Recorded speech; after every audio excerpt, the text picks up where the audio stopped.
Hello students, कैसे हो सारे? उम्मीद मैं करता हूँ सारे बढ़िया हो, मस्त हो, मौज में हो। बात करेंगे अपन लैब असिस्टेंट एग्जाम की। कई सारे आपके डाउट्स पूछते हो आप, ठीक है, वो सारी बात अपन करेंगे। कुछ नए स्टूडेंट्स हैं, वो भी कुछ डाउट्स पूछते हैं, उनके बारे में बात कर लेंगे अपन। तो सबसे पहली बात, जो नए स्टूडेंट हैं जिन्होंने अभी तक नहीं पता इस एग्जाम के बारे में, कई सारे स्टूडेंट पहले से तैयारी कर रहे हैं, कई नए स्टूडेंट अभी हैं, ठीक है, उनके बारे में भी बात कर लेंगे। सबसे पहले ये पूछते हैं कि भैया एलिजिबिलिटी क्राइटेरिया क्या है।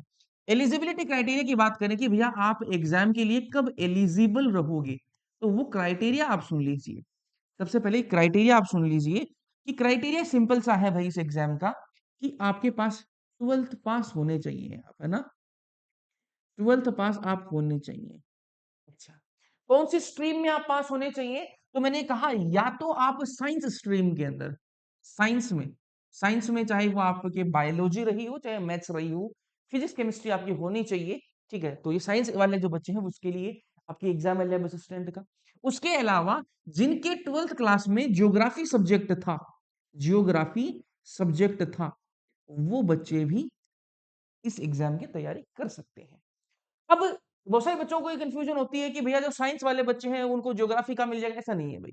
ज्योग्राफी की पोस्ट जो होंगी वो सेपरेट पोस्ट आएंगी, और साइंस की जो पोस्ट है वो सेपरेट आएंगी। अब इसमें बायो की और मैथ्स की सेपरेट नहीं आ रही है, वो मिक्स ही है, वो ध्यान रख लेना। ठीक बात है, कोई कंफ्यूजन नहीं है। ऐसा, एज कितनी होनी चाहिए? एज का कई बच्चे बहुत पूरा बार पूछते हैं। एज आपकी भाई 18 साल होनी चाहिए, ठीक है। 18 ईयर्स के आप होने चाहिए। कब तक होने चाहिए? अगर एग्जाम आपका, जैसे मोस्ट प्रोबेबली आपका एग्जाम जो है वो 2026 मई के आसपास होगा, तो आपको मोस्ट प्रोबेबली, नहीं कंफर्म नहीं है ना, जब तक नोटिफिकेशन आए तो कुछ कंफर्म नहीं होता।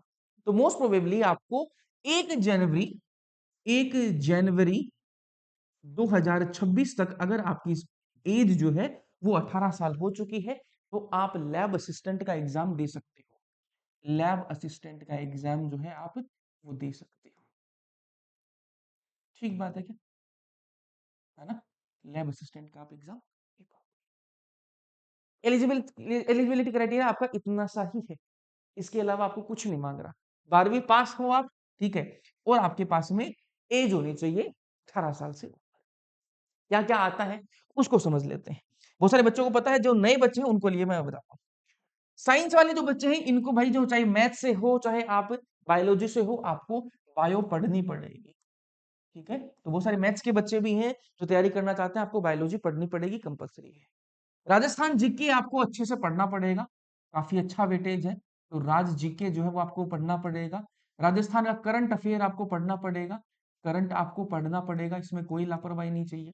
इंडिया जीके और वर्ल्ड जीके की बात करें, बहुत सारे लोग इसको हवा बना रहे हैं। इंडिया जीके और वर्ल्ड जीके का जितना वेटेज नहीं है, और इसमें सिर्फ सिंपल दे रखा है, कोई क्लासिफिकेशन नहीं दे रखा है यार, कि कितने कितने क्या टॉपिक है, पूरा दे रखा है। तो पूरा अपन उसको ऊपर-ऊपर से कर सकते हो, फिर वो आपकी किस्मत पे है कि भाई इंडिया जीके का आपने जो पढ़ा वो गल गया, मतलब आ गया, तो फिर आप कर सकते हो। ठीक है, ऐसा है।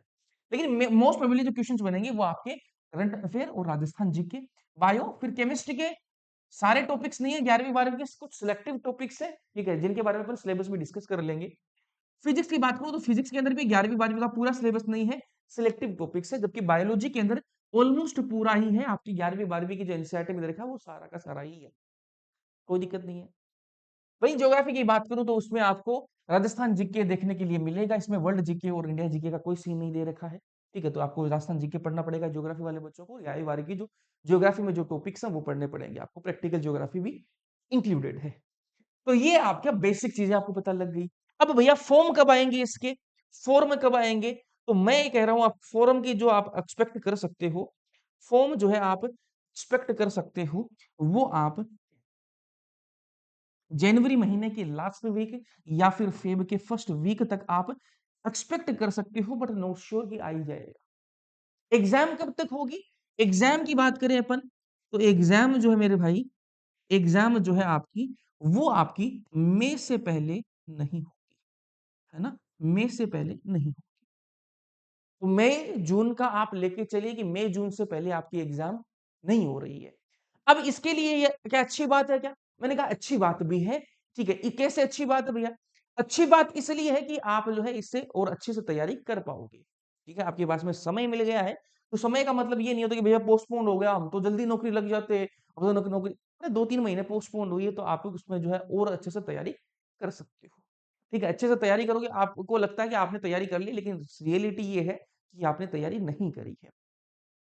किसी एक टॉपिक की अपन टॉपिक पढ़ा, अपन ने उसके क्वेश्चन सोल्व किए, अपन को आ रहे हैं, वो अलग मैटर होता है ना? जैसे कई बार मैं क्वेश्चन सोल्व कराता हूँ, पीवाईक्यू करवाता हूँ, तो आपको लगता है यार इतने ईज़ी क्वेश्चन आते हैं। अरे जिस दिन एग्ज़ाम में बैठोगे ना, तो वो ईज़ी हार्ड लगने लगता है ना? तो एग्ज़ाम का प्रेशर अलग होता है और उसमें सारा सिलेबस एक साथ में आ रहा होता है। तो वो चीज़ दिमाग में अपना रखना। बहुत सारे बच्चे हैं जिन्होंने कोई कॉम्पिटिशन एग्ज़ाम नहीं दिया है, पहली बार एग्ज़ाम देंगे तो उनको ये स्कूल की तरह लगता है एग्ज़ाम की पूरा ये इस किताब से पूरा आ जाएगा ना, ऐसा नहीं होता भाई, कॉम्पिटिशन एग्ज़ाम में ऐसा नहीं होता है। ठीक है? तो ये आपको जितनी तैयारी आप कर सकते हो, उतनी तैयारी आप अच्छे से कीजिए। स्कूल के एग्ज़ाम और कॉम्पिटिशन एग्ज़ाम में पहले दिन से कह रहा हूँ, बहुत फ़र्क होता है। जो आप एग्ज़ाम दोगे तो पता भी लगेगा आपको। तो ये सीन है आपके एग्ज़ाम का। बाकी फ़ॉर्म आपको भरना चाहिए। एक स्टूडेंट ने मेरे को मैसेज किया कि भैया ये मैथ का एग्ज़ाम होगा तो नीट वाले बच्चे भी देंगे। बिल्कुल देंगे भाई। जिनका पेपर खराब होगा नीट में, ठीक है? वो एग्ज़ाम पक्का देगा ये वाली भी, ठीक है? फॉर्म भरेगा वो भी ये वाला जिसकी तैयारी ठीक नहीं है, वो ये भी भरेगा। तो उसमें घबराने की क्या बात है? जो नीट की तैयारी कर रहा है, क्या वो राजस्थान जीके पढ़ रहा है क्या? अरे राजस्थान जीके पढ़ रहा है क्या? और इतना ही वो महारथी है कि उसकी भाई बायो बहुत स्ट्रांग है, केमिस्ट्री बहुत स्ट्रांग है, फिजिक्स बहुत स्ट्रांग है, तो उसका नीट में नहीं हो जाएगा क्या? समझ में आ रही है? तो डरने की कोई बात नहीं है, बच्चे वो भी देंगे, सब देंगे एग्जाम्स, ठीक है? सिर्फ नीट वालों से मत डरो भाई, ठीक है? जो फर्स्ट ग्रेड की तैयारी कर रहा है वो भी एग्जाम में बैठेगा, जो सेकंड ग्रेड की तैयारी कर रहा है वो भी एग्जाम में बैठेगा। तो ये नहीं है, सबके लिए कंपटीशन बराबर है। आप भी पढ़िए, ठीक है? दिमाग वो भी अपना लगाएंगे, आप भी लगाइए, ठीक है? एग्जाम दीजिए और अच्छे से तैयारी जरूर कीजिए। अगर आप इंग्लिश मीडियम के स्टूडेंट हो, कंटेंट नहीं मिल रहा है, कंटेंट हम आपको दे देंगे। तो करना क्या है आपको? आरएनएम एकेडमी ऐप पे जाना है। आरएनएम एकेडमी ऐप पे जाना है। यहाँ आपको कंप्लीट इंग्लिश मीडियम के लिए कोर्स मिल जाएगा, जिसमें कंप्लीटली आपको बायो, केमिस्ट्री, फिजिक्स और आपकी जीके कंप्लीटली इंग्लिश में है। तो आप यहाँ पे जा सकते हो आरएनएम एकेडमी ऐप पे और देखिए जाके, पढ़ाई मस्त करवाते हैं। चलिए, होपफुली मिलेंगे अपन अगले लेक्चर्स के अंदर जो अपने यूट्यूब पे होंगे और ऐप पे भी आपसे मिलने की कोशिश करेंगे, ठीक है? और देखता हूँ आप मिलोगे कि नहीं मिलोगे। चलिए, थैंक यू।